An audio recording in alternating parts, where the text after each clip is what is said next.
ಇನ್ನು ಮತ್ತೊಂದು ಷರತ್ತು ಹಾಕ್ತಾ ಇದೆ ಇರಾನ್. ಅಮೆರಿಕ ಅಷ್ಟೇ ಅಲ್ಲ, ಅರಬ್ ದೇಶಗಳು ನನಗೆ ಪರಿಹಾರ ಕೊಡಬೇಕು ಅಂತಿದೆ. ಯುದ್ಧ ಪರಿಹಾರದ ಬಗ್ಗೆ ಇರಾನ್ ಇಟ್ಟಂತಹ ಹೊಸ ಬೇಡಿಕೆ ಇದೆ. UAE, ಸೌದಿ, ಜಾರ್ಡನ್ ಸೇರಿದಂತೆ 5 ದೇಶಗಳು ಇರಾನ್ಗೆ ಪರಿಹಾರ ಕೊಡಬೇಕು ಅಂತ ಇರಾನ್ ಹೇಳ್ತಾ ಇದೆ.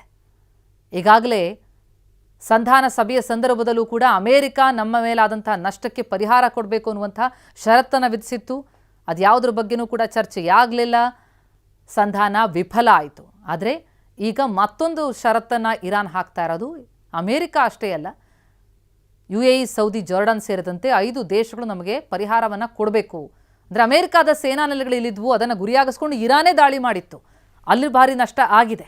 ಆದರೆ ಅಮೆರಿಕಾದ ಸೇನಾ ನೆಲೆಗಳಿಗೆ ಅವಕಾಶ ಕೊಟ್ಟರು, ತಮ್ಮ ಮೇಲೆ ದಾಳಿ ಆಗೋದಕ್ಕೆ ಇವರು ಬೆಂಬಲ ಕೊಟ್ಟರು ಅನ್ನೋ ಕಾರಣಕ್ಕೆ ಅವರಿಗೀಗ ಷರತ್ತು. ಇನ್ನು ಒಮನ್ ಸಮುದ್ರಕ್ಕೆ ಅಮೆರಿಕ ಯುದ್ಧ ನೌಕೆ ಪ್ರವೇಶ ಆಗಿದೆ. USS ಅಬ್ರಹಾಂ ಲಿಂಕನ್ ನೌಕೆ ಒಮನ್ ಕೊಲ್ಲಿಗೆ ಹಾರ್ಮುಜ್ ಜಲಸಂಧಿಯತ್ತ ತೆರಳುತ್ತಾ ಇದೆ ನೌಕೆ. ಇರಾನ್ ಕರಾವಳಿಗಿಂತ 200 ಕಿಲೋಮೀಟರ್ ದೂರದಲ್ಲಿರುವಂಥದ್ದು ನೌಕೆ.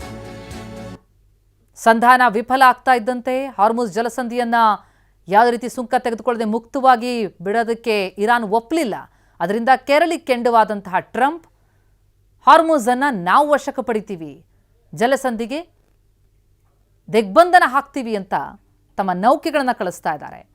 ಹಾರ್ಮುಜ್ ಜಲಸಂಧಿಯತ್ತ ನೌಕೆ ತೆರಳುತ್ತಾ ಇದೆ. ಇರಾನ್ ಕರಾವಳಿಗಿಂತ 200 ಕಿಲೋಮೀಟರ್ ದೂರದಲ್ಲಿರುವಂತಹ ನೌಕೆ ಅದು.